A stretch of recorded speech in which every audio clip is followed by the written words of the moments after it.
Unraveling the mystery. What makes a transatlantic sailing record attempt fail? Out in the middle of the Atlantic Ocean, there are moments when the horizon disappears completely. No land, no ships, no lights, just water, wind, and a thin strip of sky separating survival from disaster. For sailors attempting to break transatlantic records, this emptiness is both the challenge and the threat. Every record attempt begins with confidence, technology, and meticulous planning.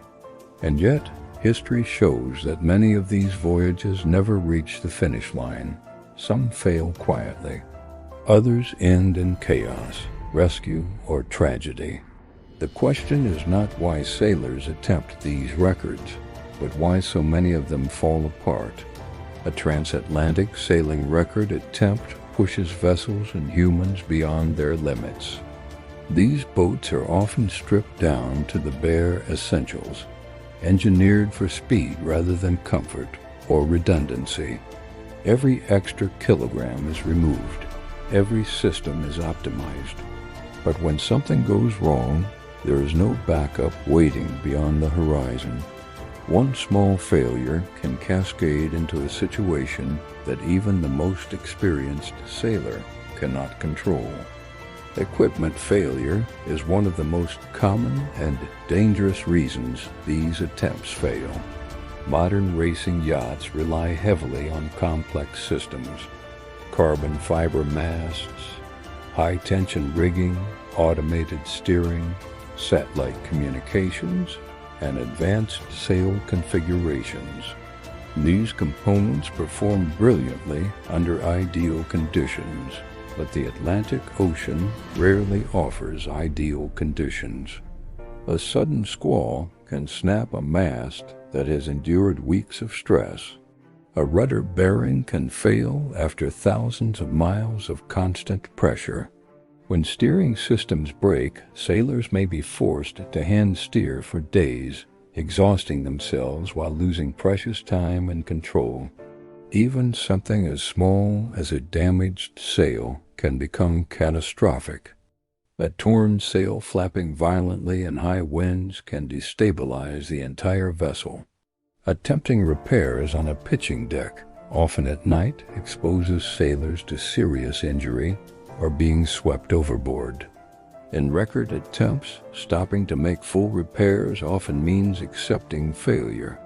Pushing forward without fixing the problem can mean risking everything. Navigation errors also play a silent but deadly role. Despite GPS, satellite weather models, and digital charts, the ocean remains unpredictable. Routing decisions must balance speed against safety. Sail too far north and you risk violent storms and freezing seas. Sail too far south and you may be trapped in windless zones that destroy momentum and morale.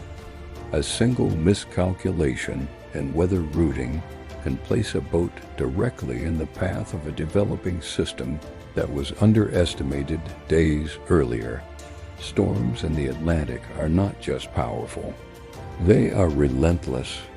Unlike coastal storms, ocean storms have room to grow.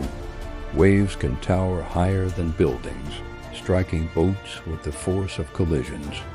Repeated impacts weaken hulls, loosen fittings, and break internal structures.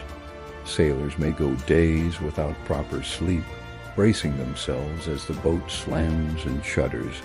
Fatigue builds quietly, impairing judgment at the worst possible moments.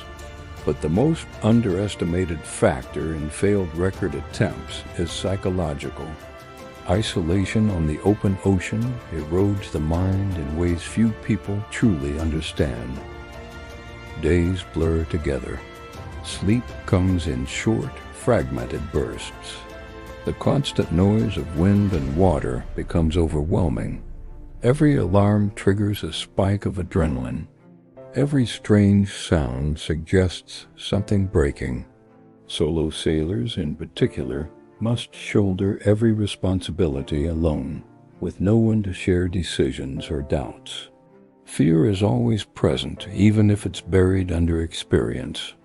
The fear of collision with floating debris, the fear of falling overboard, the fear of a system failing beyond repair. Over time, that fear drains mental resilience. Sailors may push themselves too hard, ignoring warning signs, or conversely, make overly cautious decisions that doom the attempt. Weather phenomena add another layer of uncertainty. Rogue waves, sudden pressure drops, and rapidly shifting wind systems can appear with little warning. Even with advanced forecasting, the Atlantic can produce conditions that models fail to predict accurately. A record-paced boat can go from flying across the water to fighting for survival in a matter of hours. Communication failures compound the danger. When satellite systems fail or antennas are damaged, sailors may lose contact with support teams on land. Weather updates stop. Emergency coordination becomes difficult. The ocean feels even larger when the connection to the outside world goes silent.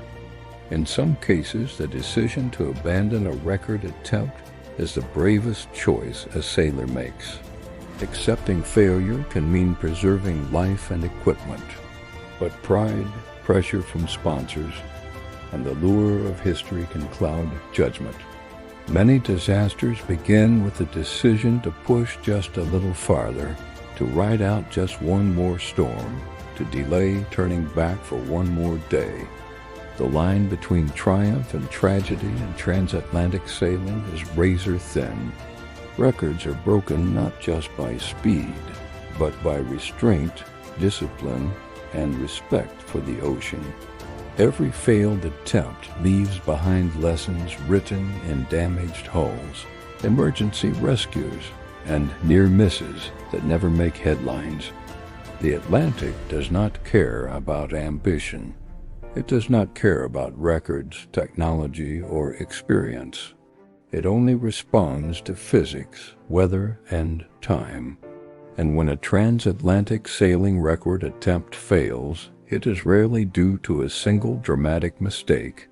It is usually the result of many small vulnerabilities aligning at the worst possible moment. Out there, far from land, success is not guaranteed by skill alone. Survival is the real achievement. And every failed attempt serves as a reminder that on the open ocean, victory is always temporary, but the consequences of failure can last forever.